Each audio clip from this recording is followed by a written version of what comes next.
This is episode 101 of the Gold Squadron podcast. I'm your host, Dion Morales, and today I'm joined by Marcel Manzano. If the Marine Corps wanted me to have a nickname, they would have given me a nickname. William Hagewood. I'm going to have to be called 3 and 3 William Hagewood from now on. Bruno, whose name I actually cannot pronounce. Yeah, that's fine. And I didn't really think it through, so I don't have a really catchphrase to say now. It's okay. and Andre Ripoli.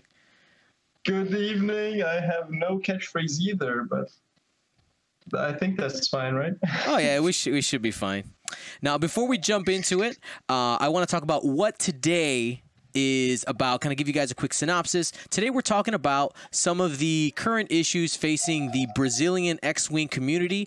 We have two of the players and community leaders in the Brazilian scene just going to give us some more information so that us as an X-Wing world community can understand what's happening there and see what we can do to help them out. Before we jump into it, though, I want to say a huge thank you to our patrons of the week, and that's Andrew, Charlie, Aaron, Lawrence, Juan, and Jason. Thank you so much for your support, for being part of the largest group of supporters for Gold Squadron Podcast. Thank you so much. Now, I don't want to waste any time. I want to get into it.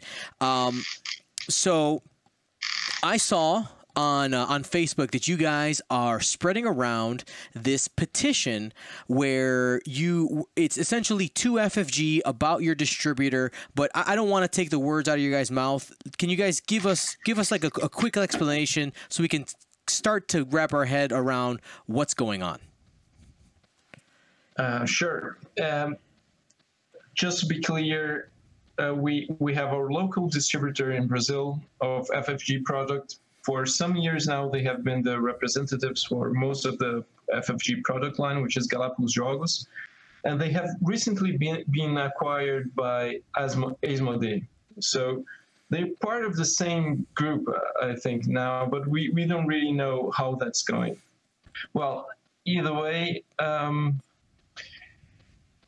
the situation with X-Wing in particular, but also several other games, but in X-Wing is way more sensitive, has been really bad in Brazil for ever since the game got released, right?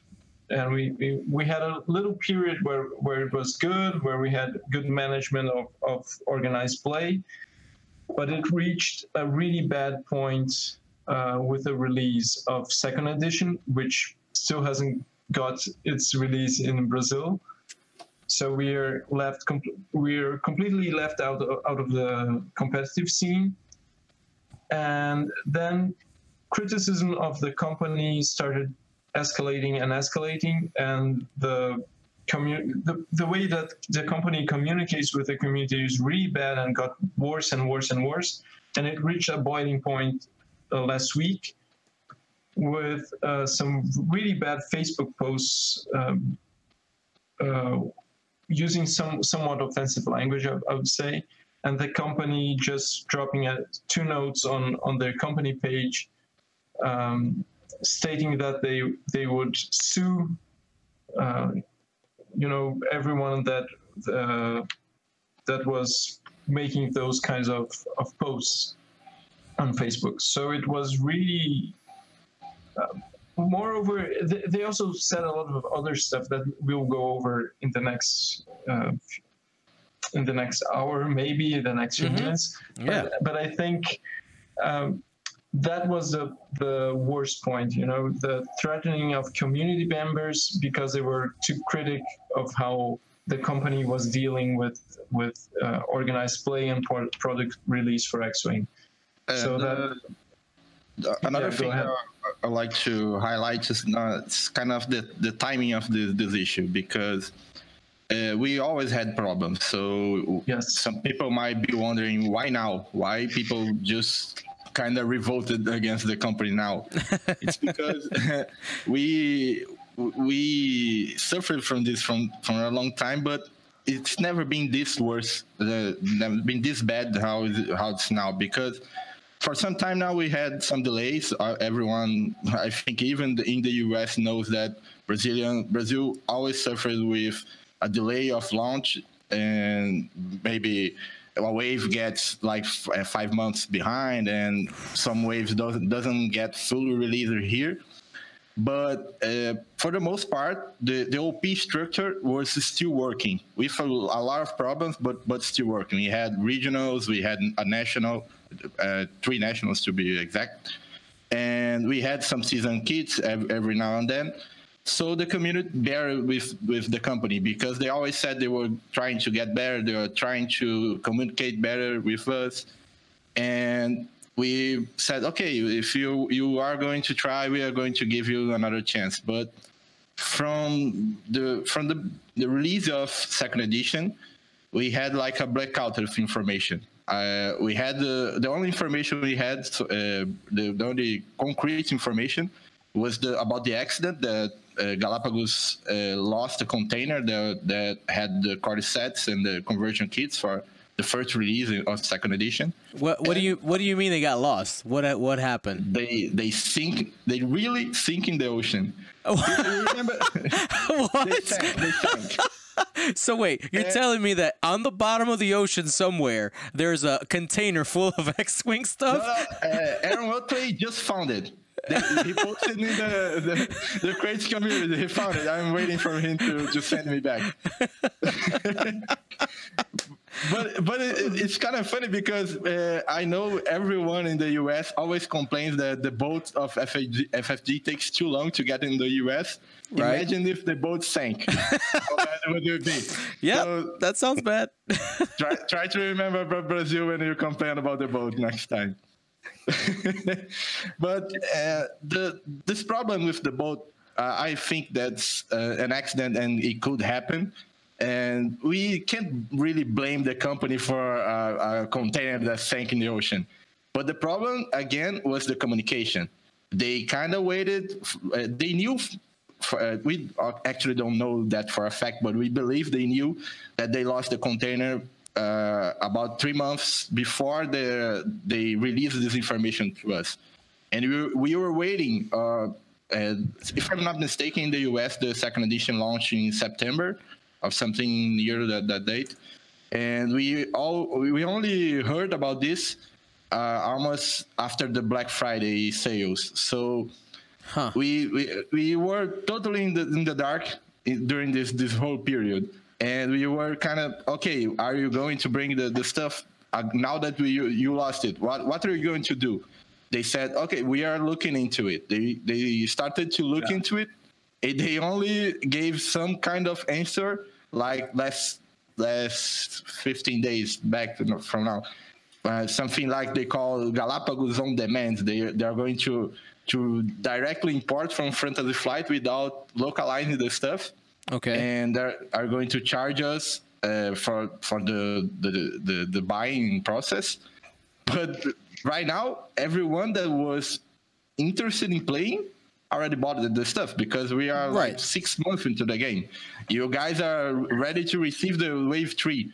We are still missing the core sets. So the solutions they try to present us, they don't really make sense. And they come up with these solutions always like months too late. And this is a process that always happens, like for 3 years now at least. So the breaking point of the last week is kind of a screen of the community to say that's enough. You need to give me something to tell me that I should still believe in the company, that you are going to do a better job someday. Because if you just keep telling me that you are going to try to improve your process, for how long? I don't know anymore if I can just believe that you will improve someday. Huh. So I go ahead, Marcel. Yeah, I just had a question. So how are people playing right now? Like, how are you guys playing? Some of us have it easier because with international credit cards, you can just buy from miniature market, and they deliver to us in a timely manner, like 15 days to a month usually. So it's kind of easier for some of us to import the stuff. and the others that can't or won't import the stuff are borrowing our things to play, and we are like using proxies to play most of the local leagues. So if you don't have the exact, let's say, cardboard for FanRow, we just picked some random Initiative 6 pilot and give it to you so you can play with us. It's not ideal, but that's what we can afford right now. Yeah, it's been working fine. Many cities have been having their league nights or tournament days, and we're still playing the game, but we all know that there is a decay in the numbers. People leave the game because they get interested in something else. They don't have the time anymore. So we really need product on the shelves for, to bring those new players in, so the community is kept alive. So that's going to be a really hard job to do right now. Yeah, and for those league nights and those tournament days, is this issue also affecting, I assume, the store kits for organized play support? Yeah, we have nothing of that. Yeah, for second edition, we received no kits at all. Nothing, no promotional stuff so far. And they just released this FAQ about how X-Wing will work in Brazil. And in this FAQ, they said they are still thinking about how they are going to do with the OP stuff. So if they start to think about it now, that we kind of lost all the windows of the stuff. When are we going to get any OP stuff? Maybe next year? I'm not sure. But even in first edition, there were some kits that were not ordered by Galapagos for some reason. We still don't know. The community was telling, well, the ordering window with FFG to order the kits is this, and you have until that date, and some kits didn't get ordered. So we already had a really bad situation before second edition with missing kits and or shipping problems of the national kits for the national championships. And just to give you an idea, Bruno can back me up on this. Maybe I don't have it correct exactly to the date, but our nationals, the past year was in December, which is a really bad date in Brazil to have any sort of event, because it's close to the end of the year and it's entering summer, and they scheduled the event with 2 weeks in advance or something like that. That's not enough. People need to plan for travel, hotels. Yeah, it's really complicated. So it's, maybe I'm exaggerating a bit, but I think that's it. They scheduled mid-November. They scheduled it for the first or second. Oh yeah, they scheduled it mid-November for either the first or second weekends of December. So we didn't know. we need to know it, right? It makes a huge difference. When am I traveling? So. For you to have an idea, we usually have the national championship in a state that's kind of central to Brazil. It's São Paulo. Mm-hmm. And most of the players are from the state. So most of the players don't really have all this problem with the dates. But for the people that were planning on traveling, like from one state to another, that's booking a flight, that's booking a hotel, and if you don't have the exact date to do that, you have to wait for 3 days before the event. This is not going to work for everyone. No, and then because you have the increase of price and on tickets, I'm sure. I mean, that happens all over the world, right? The closer you get to when you want to travel, the cost is going to go up. So not only that, you make plans with friends, family. I mean, just don't really. I mean, we're over here scheduling 4 or 5 months already in advance. So could only imagine a couple days. So I think I have a couple questions just so that we can start to get a little bit more scope. So, the distributor. So, I'm assuming that the stores, do you guys buy directly from the distributor, or is it the store buying the product from the distributor and then you buy it from the store? We buy from the store. Yeah, buy we directly from the store. Yeah. See, I just tournament kits are through the distributor, and there's also a big issue with how they get distributed to which stores and everything. Right. So I find it. I guess I find it interesting. I read through those posts that you guys linked in your petition, which, by the way, we've had a couple people already drop it in the chat. We'll do that here in a second if you haven't taken a look at it, but I found it really interesting that one of the biggest issues that they put in bold towards the end of their FAQ section is they talked about, like, oh, sales are bad for X-Wing, or essentially is what they're saying, right? And I find that really interesting. When you blame your customer base for bad sales, that's usually not a very good tactic in any business. Like, oh, this is your fault, people who are giving us money. And you don't really need to be really smart to know that, right? You know, it's kind of obvious. But yeah, we don't understand it either, because how can you blame your customer for not buying something that you should have released it 6 months ago? Right. And then on top of that, I'm almost sure that there's always a group of players who always want to be at the front of the game, right? You even talked about it already. You said, hey, we can't get it from our distributor. We're just going to go buy it somewhere else and make sure that we get it. We're going to have somebody in the States buy it and ship it to us. You guys, I'm sure, have found your workarounds for the people who can afford the workarounds to get the product. So then by your distributor not having it available for you to have it on time, they're losing out on sales for people who are saying, hey, you can't do it, I'm going to find a way to get it done. Yeah, and they're missing out on sales with people that buy everything, right? The competitive players get one of each at least. So they're they're missing out on a lot. And I think even let's just say that X-Wing is not competitive enough for a business to release in Brazil, right?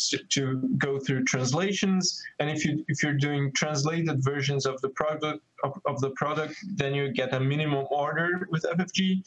So maybe it's not profitable enough. Okay, let's say they're right. Oh, well, it's their job to do the market research, to do that, and do some very easy accounting and business management to know that. It's just I'm getting kind of frustrated because it's really basic business, basic management, right? It's weird because the numbers never adds up, because we know how many players we have. We know how many expansions those players would buy, and by those numbers, we can't really say that there is no demand to buy things. Right. There is a big demand to buy things. There is not a distributor who can provide the expansions to that demand. So that demand will look somewhere else. Right. It's just they're kind of talking themselves in a circle. Is essentially what's happening. Yeah.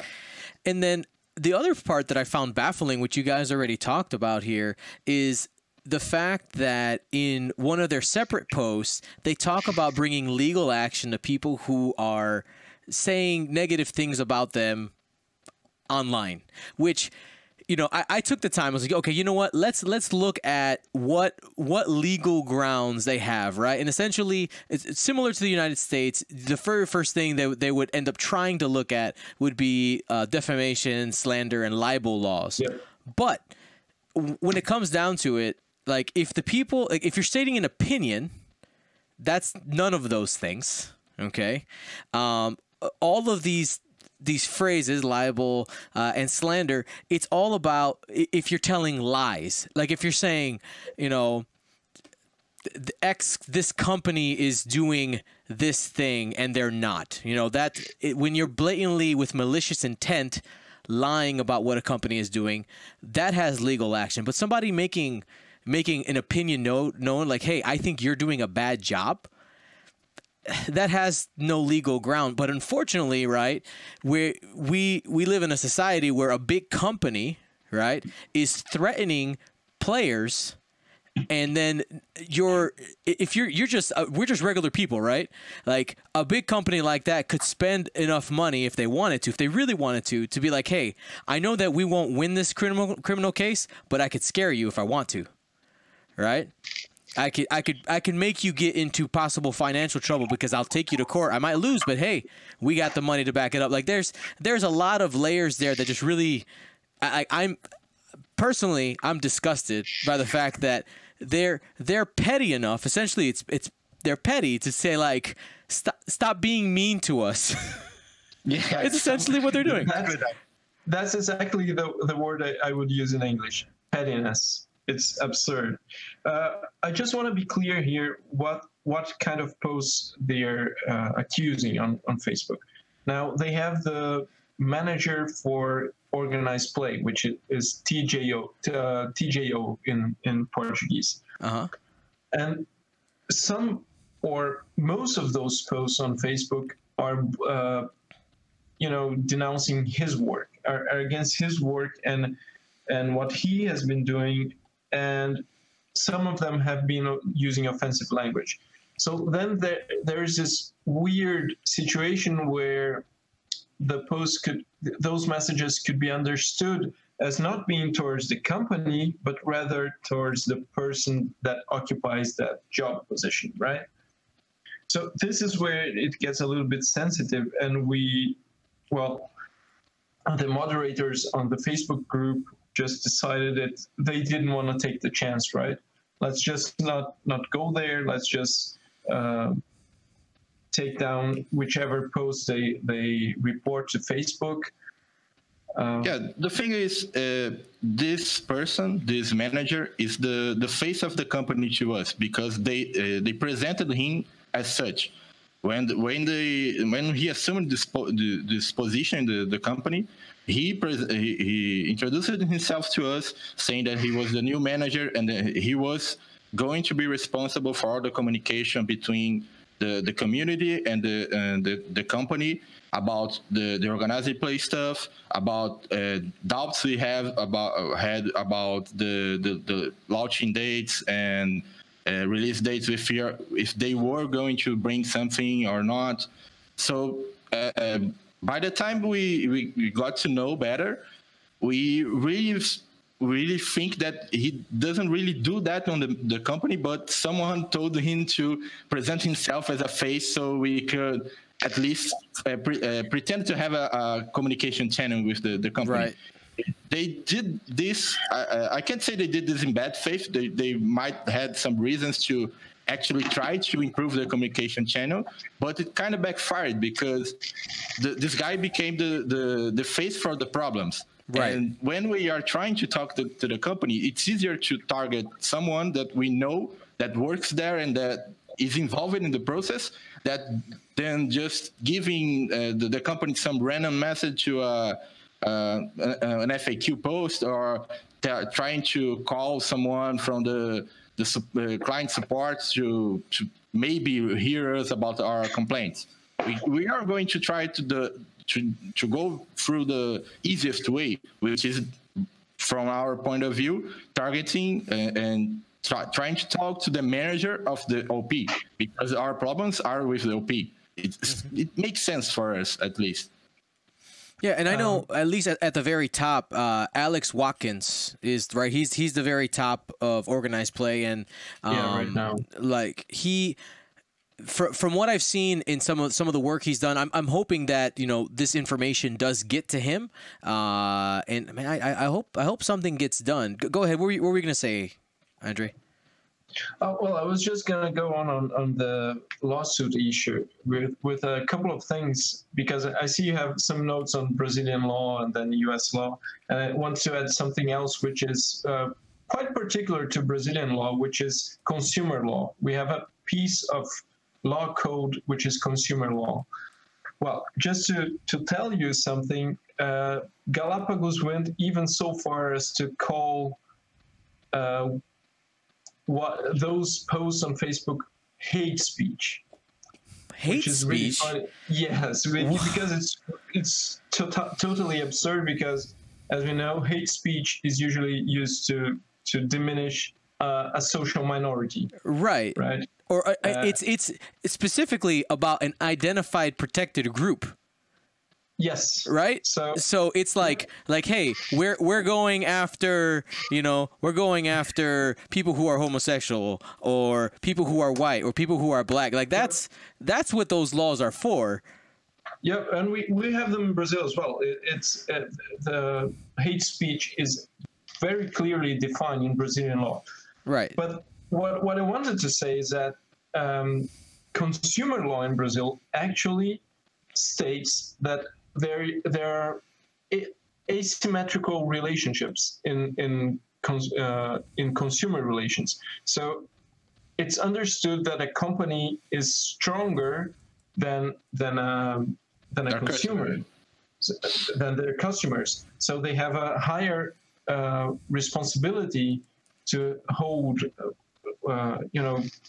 to honor what they promised. You can't promise, basically in shorter terms, you can't really promise something and not deliver that.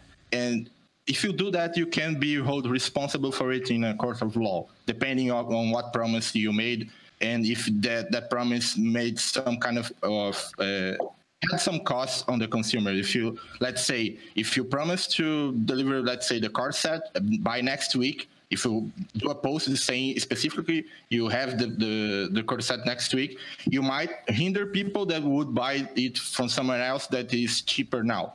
So you essentially are going to make people lose money. And you can be, if you don't deliver on your promise, you can be held against it on a court of law.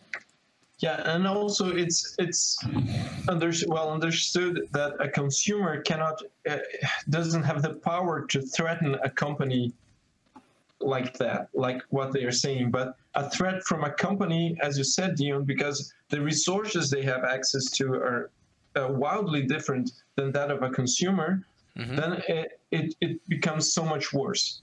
So it's only some of the details in the law that I wanted to. I'm not a lawyer, but right. Yeah, I mean, I'm sure you guys are smart enough to look up some of this stuff yourself. Absolutely. Yeah.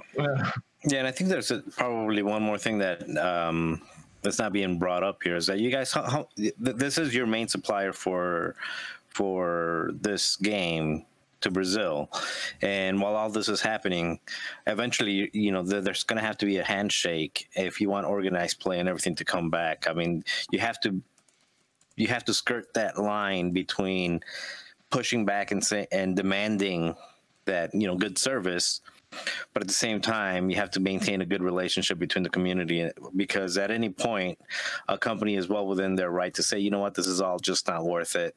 We're just not going to carry this particular game because there's plenty other games out there that we can sell and make money on. So I think, with especially, there's something that Asmodee does in general, limiting their suppliers, even here in the U.S., there's very limited official distributors that are allowed to distribute their game, and it's something that you have to maintain that relationship. So while you're pushing back, you have to push back, but kind of maintain some type of courtesy, because at some point you're going to have to fix that relationship to really get good. A good community back and healthy. That's probably what held us for all these years in first edition of X-Wing.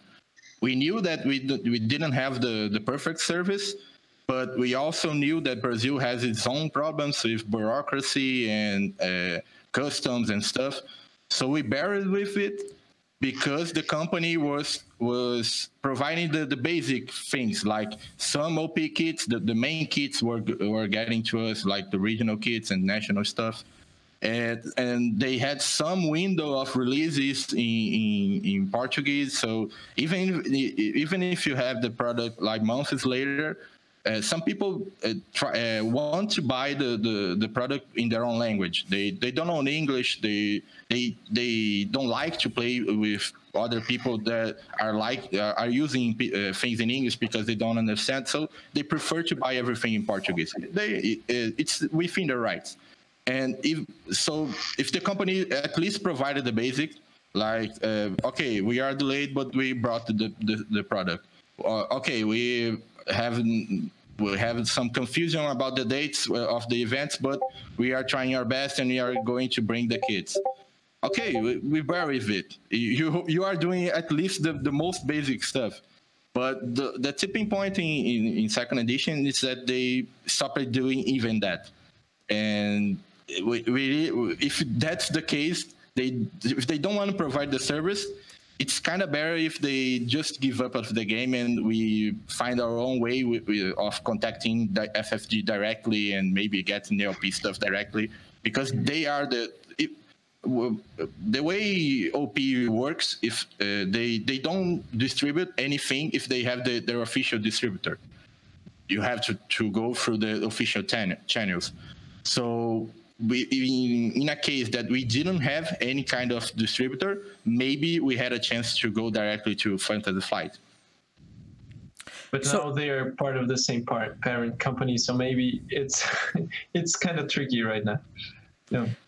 Well, I mean, maybe one of the possible solutions down the road is now that if Asmodee now owns this company, maybe over time, hopefully sooner than later for you guys, they will have to start meeting some type of compliance. Because what it sounds like, you guys were saying that at one point you guys had at least the major OP kits, like it was in a, let's call it a serviceable state. It was good enough, but things have deteriorated since either the launch of second edition or within the last few months. I would hope that if this company is being overtaken by a larger entity, that some type of expectations have to be put on them. Now, I did have a question for you guys. You talked about the translated versions. Is that something that the distributor does, the translated version, or is that done specifically by FFG? Like, I'm just curious how to, like, if there's a delay with these, like, why, is there a delay with the translated versions? And if so, why? Because we see, like, you know, Polish and like the Eastern European ones are already done and ready to go for tomorrow, right? For Wave 3. No. Galapagos gets the files for a new release months in advance in a timely manner, in the same time that everyone in the world that everyone else gets. So they translate it, they send it back to FFG in some allotted time, and then they get into production. And then there's of course this production queue, right? And some markets get higher priority than others. That's okay. We don't mind getting the product, as Bruno said, maybe 1 month, 2 months, even 3 months delay if we know for sure that we're getting it and that we're getting the proper support for it. But what we have found is that Galapagos has done some very bad translation mistakes. The translation that they do is not very professional, in a sense that there are usually effects on cards that work in a wildly different way than how they work in English. But okay, maybe they are not that bad because they can be errated and so on. So, but yeah, Galapagos has that job, right? To translate the files in a fast enough way as every other company that localizes FFG's product does around the world, right? Mm-hmm. And well, the inner workings of that, if Galapagos has missed a deadline or not, we don't know. Right. We can't know as consumers. But I wouldn't put it past them to do something like that. Okay, so that just kind of adds to this whole thing of understanding, you know, if that is one of their jobs, right, and they're being paid to do this translation. I mean, yes, you said there is a queue. There's definitely, you know, prioritization, but I'm seeing a couple people in the chat here talk about that there's the same issues for other games that are being translated, that sometimes they're reportedly missing deadlines or are mistranslating effects and things like that. I need to say something because I just got called out in a personal message by our nationals marshal here, who was hired by Galapagos finally to translate the rules and the conversion kits for second edition. So they finally listened to the community in that case. There we go. And all of his work is now sunk at the bottom of the ocean, sadly. But he does an amazing job. He's a great guy. So I need to say that that was one case where Galapagos hired someone who actually knows the game, right? Right. Because when you have translators that don't know X-Wing translating rules, right, you're gonna get stuff wrong.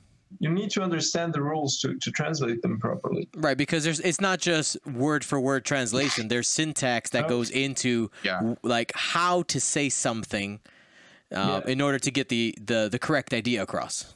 And keywords. So maybe you don't translate the keyword. I can give you a practical example because I remember it clearly from the first time I played it. Our Ray crew in 1.0. It provided a focus bank. You can, if you don't use the focus from that ship, you can start the focus on the Ray cargo. Right. Basically, in Brazilian language, after they translated it wrong, you could pick any focus from any friendly ship and put it on Ray. That seems really good. That's a big buff. So, yeah. Amazing card. We even joked about it, like, well, I'm building my squad here. I'm not going to use the English version. I need someone to lend me a Portuguese version of the card because it's going to make my squad better. But you know, we can accept small things like that. It's not that bad if it maybe, you know, gets the casual player a lot more because he's not into checking for FAQs and erratas and everything. But for community players, I won't even go as far as saying competitive players, but people that play with the community, because here in Rio, for instance, there are people who play all week long, right? Mm-hmm. So for community players, they can just get the knowledge and get past that and get translations with their friends and everything. As if with all the other problems, it's not really one problem that really frustrates us. It's the sum of all the problems. When you get the bad translations, the delays in releases, the lack of communication about the OP, and the lack of communication about everything else, the blaming us for the problems and trying to sue us. When you sum it up, it kind of frustrates even the most passionate person that likes to play the game, you know? And I would like to say something which I think in this case applies to our community worldwide, right? Which is the X-Wing community. We all know how passionate it got towards the end of first edition. Sometimes it was really bad. And then we can ask ourselves, why do we feel entitled to something? Why do we feel entitled to getting this or that product? Why do we feel entitled as players, as a community, to get rules fixes and everything else? And why do we get so passionate and vocal about it? And I think it comes down to the fact that when you get into X-Wing, you're not just buying a game in a box that you can play with your family on the weekend. Sure, you can do that. A lot of people do, but you're getting into an experience, right? Yeah. And the game has quickly become one of the largest and most active communities in gaming in the world, that Yeah. So when there's an expectation when you buy a core set that you're gonna be able to put that to use with expansions and get into something called a meta game and community building and community events and a community collective experience that is not intrinsic to a game in a box, right? And of course, you could say as a company, well, I'm not interested in the business of community experience. But then you just, well, get out of it then. Don't Galapagos could say, well, it's not really profitable. We don't really know how to do that. All we know how to do is to import and distribute games other people design, because we also have to look at that in this optic, which is they're not coming up with anything. They are not inventing games, designing games. They're just taking stuff other people come up with other people design. They're translating, okay, doing a more or less okay job with that, and selling it in Brazil. They're taking the product from China and putting it in Brazil most of the time. So that's their job. And of course, they could say, well, we don't want to get into, the business of organizing tournaments and everything else. But then just don't lead us on like that, because those were promises that were made along the line.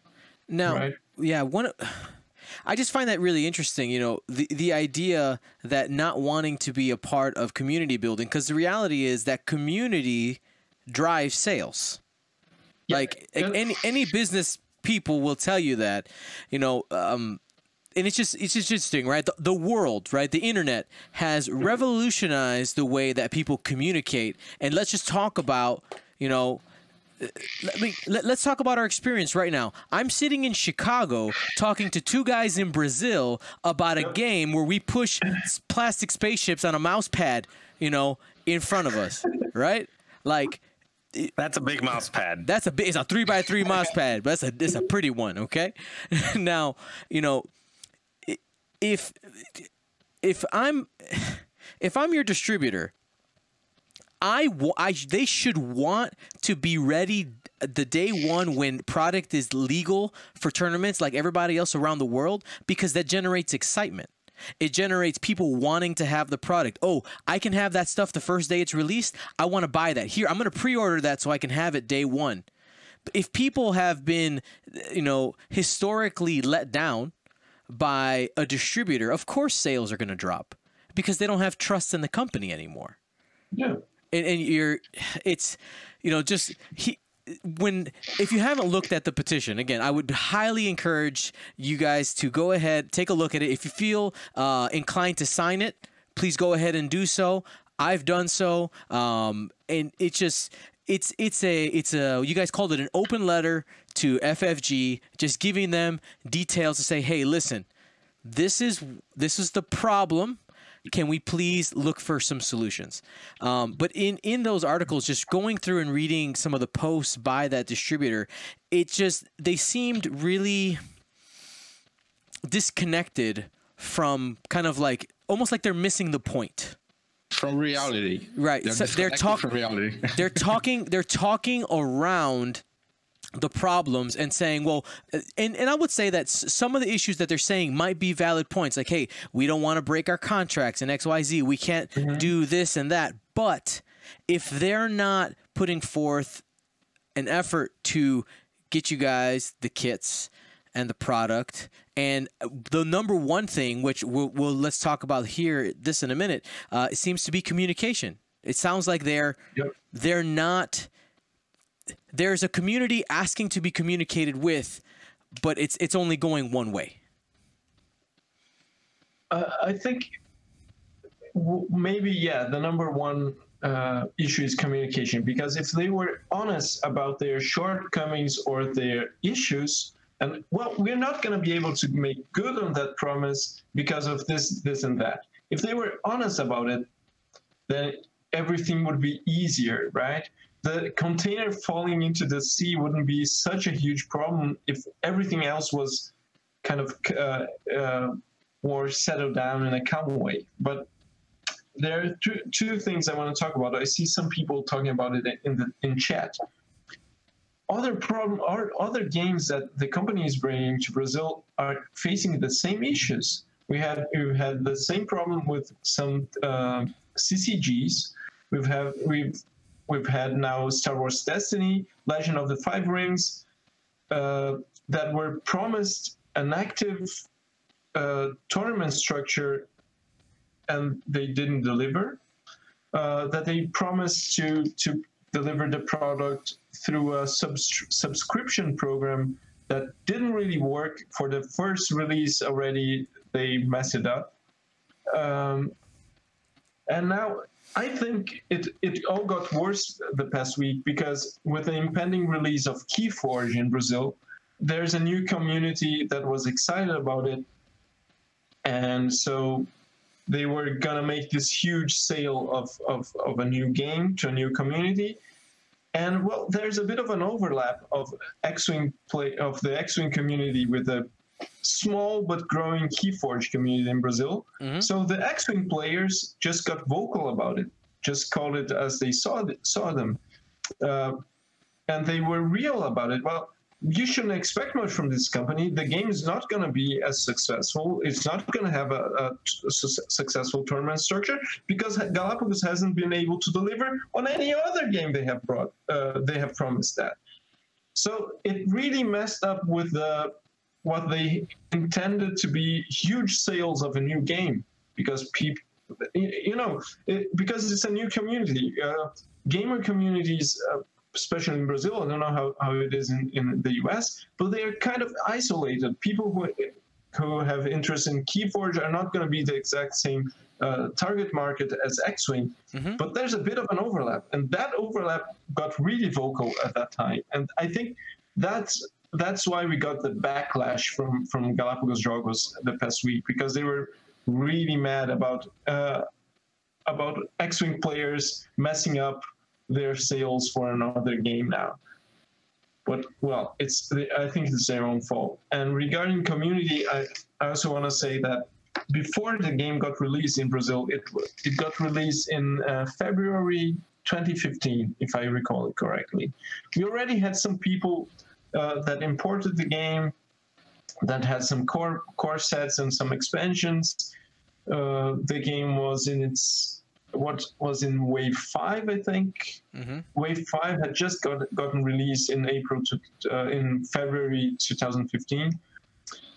So there were already YouTube videos explaining the rules to people. There was already a Facebook group. And so when the game got released in Brazil, there was already content that people could watch to decide if they wanted to get into the game or not. After it got released, for a whole year, we didn't have any kind of support for tournaments. So everything that we did was the community. We ordered huge MDF squares to serve as tables for our stores.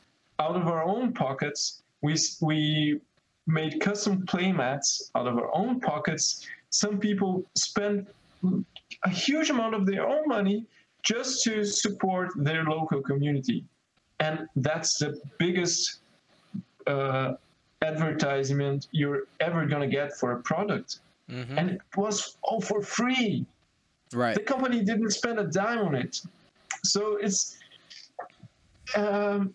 So by not getting the recognition that we helped build a consumer market for the game is really, really bad.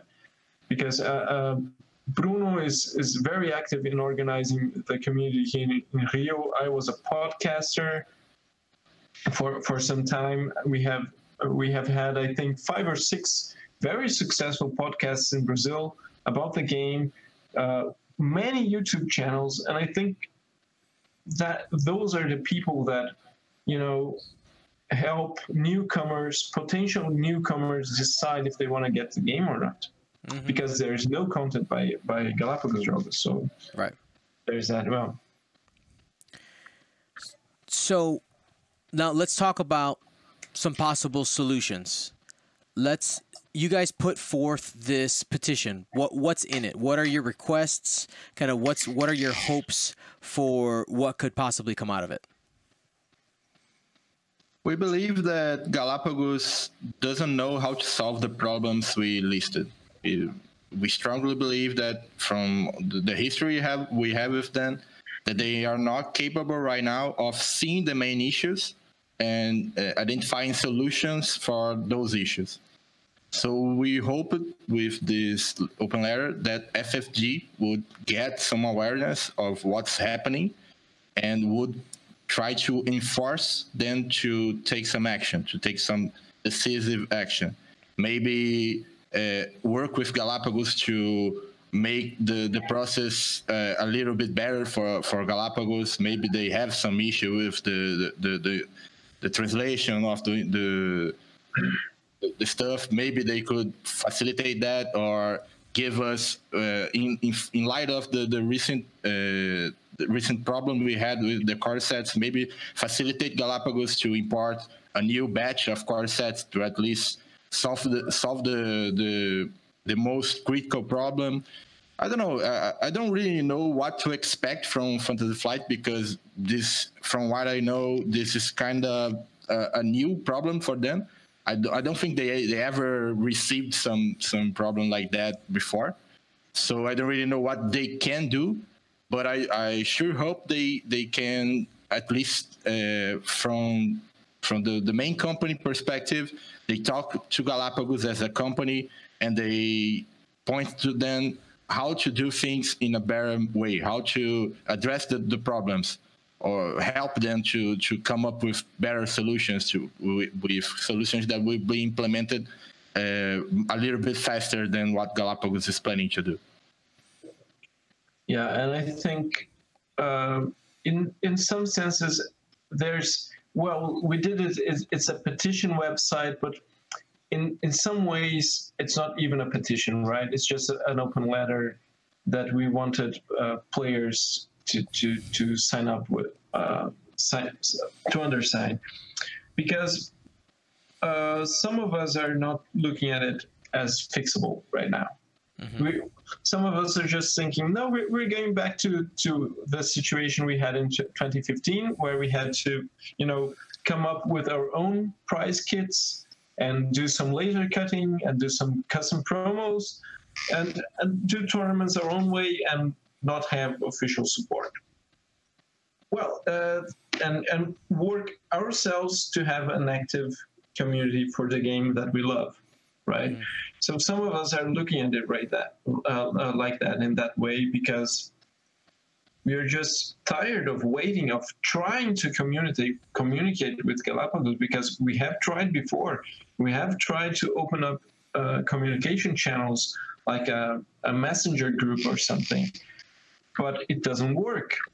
And even now on their company website, with those two sites that they posted, the two posts, in one of them they say, well, this one is to open a dialogue channel with the community. Well, you cannot do that if at the same time you're threatening to sue members of the community and blaming them for your own shortcomings. So it's, well, they need to get honest with themselves. I don't know how they work how they're still working as a company and they're still profitable if they're doing some of these mistakes. Antagonizing your consumer base, that's something that has to go into the business school books, right? Because it's crazy antagonizing your consumers like that. It doesn't make any sense. And I think also some of the intent with the letter was call attention to how they do their business, because we have new games with potential for competitive scene being released in Brazil, such as Keyforge. So I don't want to. We have an expression in Brazil.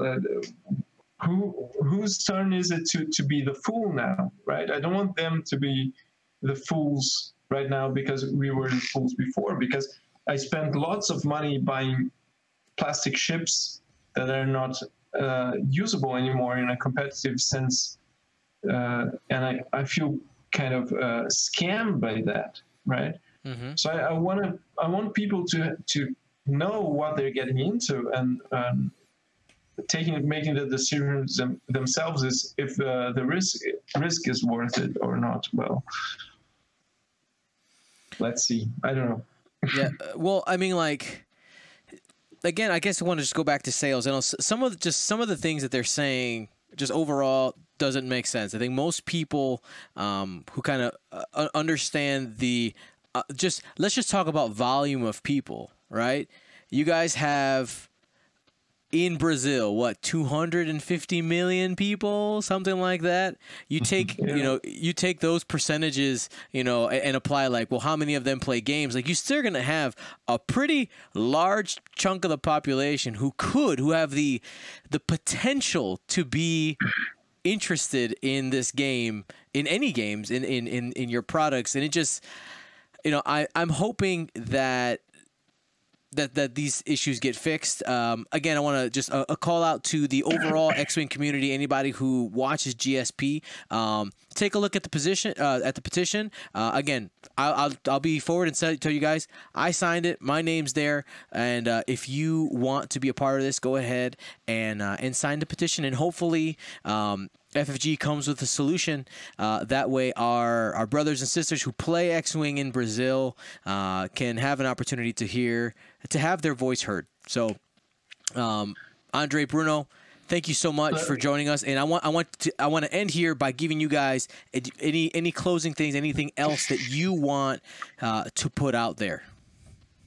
Let me just give you a small number before we go into that, Dion. In 2016, for our first national championship, there were 120 people. At that time, that was one of the largest X-Wing events worldwide. So in 2016. So just goes to show how big and committed of a community we have, because Brazil is huge. It's a huge country. If 120 people are willing to travel to play this game, that's big. And if you don't realize that that's a potential market for you, consumer market, that you can tap into and just to make some money as a company. That's why you open up a company, right? To make some money. Well, maybe they can see that. But as closing statement, I'm just going to say thank you so much for bringing us on. I would also like to say that neither Bruno nor I are want to present the image of representatives of the community. I'm glad you asked us to be on, but I think this is really a community effort. Mm-hmm. The petition was written by close to 15 people, I think.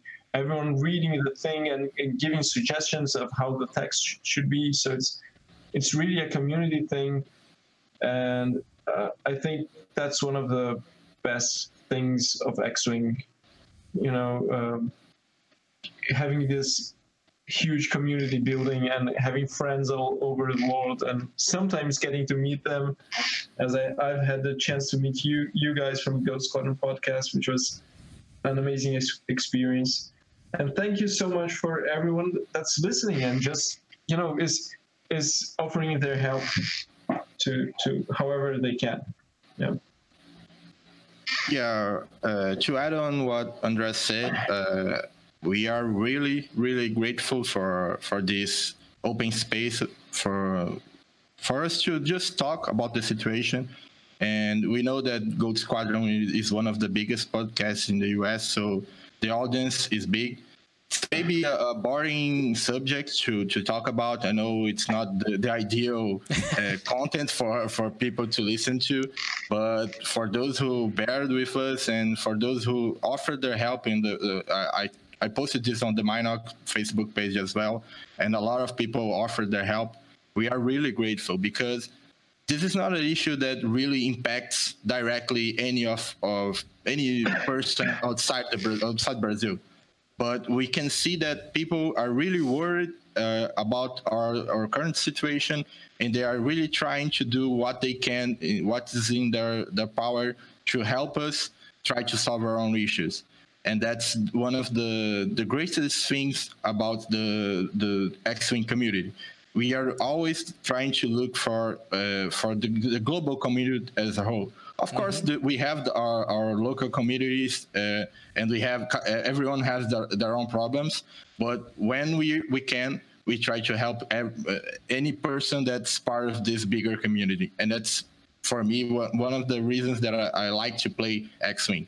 It's not just about the game. I don't get me wrong. I love the game. The game is great, but the community is also great. So that makes us play.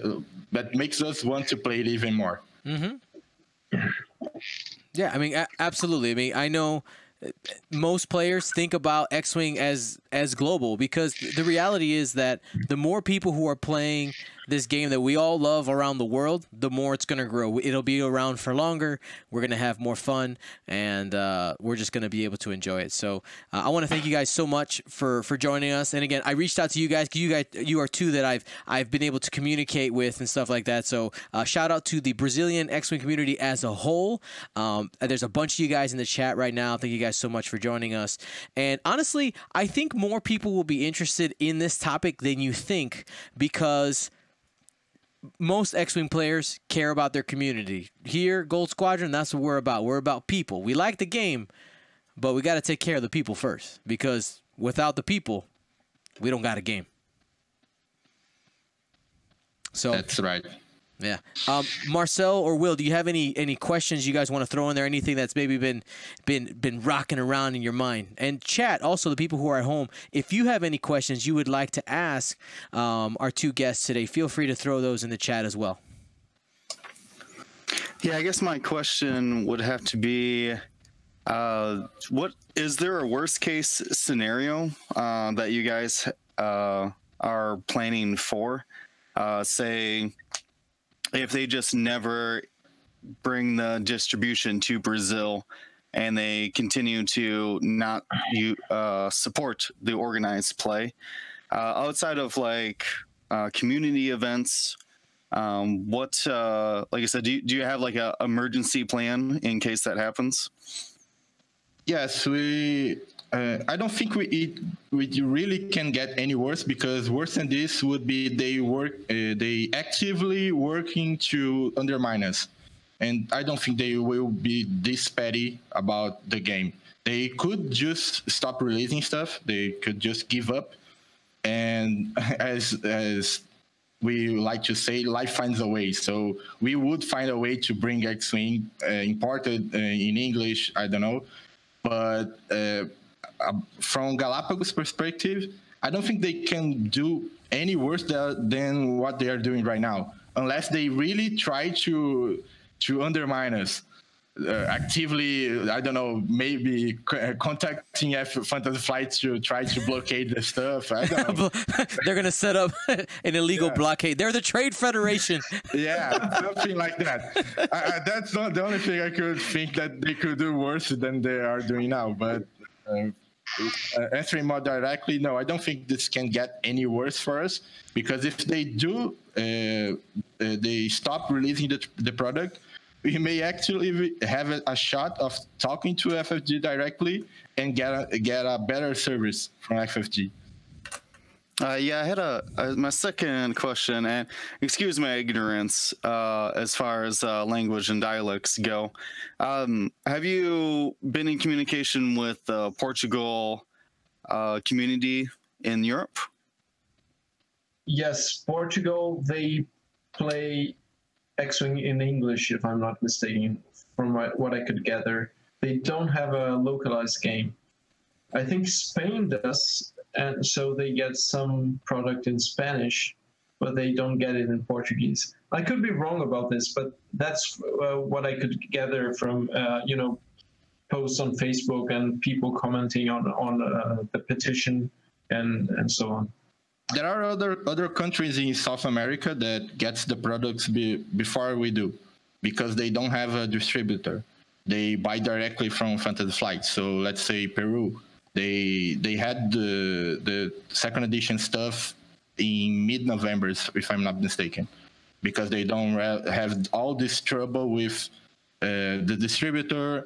Of course, Brazil has its own problems of bureaucracy. We know that it's hard to get stuff to go through customs and all the laws, all the taxes, and this puts a heavy toll on anyone that's trying to bring stuff to Brazil. We know that's a reality. But even considering that, they somehow do it worse than we could expect.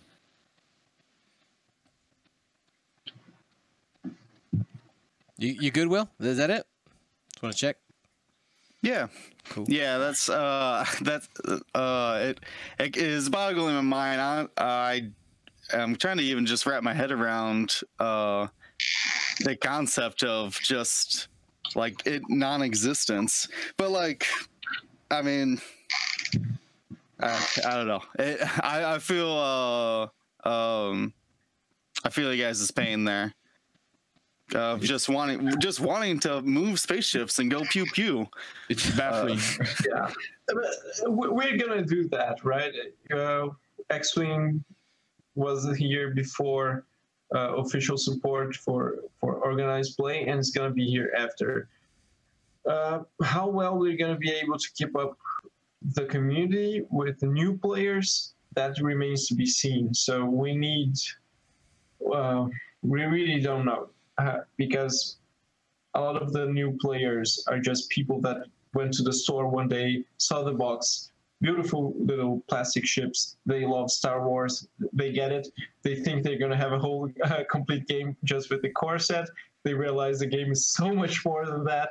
So they go on Facebook. They find out that their city has a local playing night or something. They just get their mind blown, right? So we need that entry point of a core set on a shelf on a store somewhere to get a lot of new players. If we don't have that, we're gonna have to get creative and do our own advertising for new players, I think. Yeah, I mean, like new players are the lifeblood. You have to be able to cycle in people. Otherwise, there's no growth. Yep. There's no growth. And somebody mentioned something here in the chat. Without the official support of the for the major kits, how are we going to get a Brazilian representative to Worlds? Which is a competitive problem, right? Just like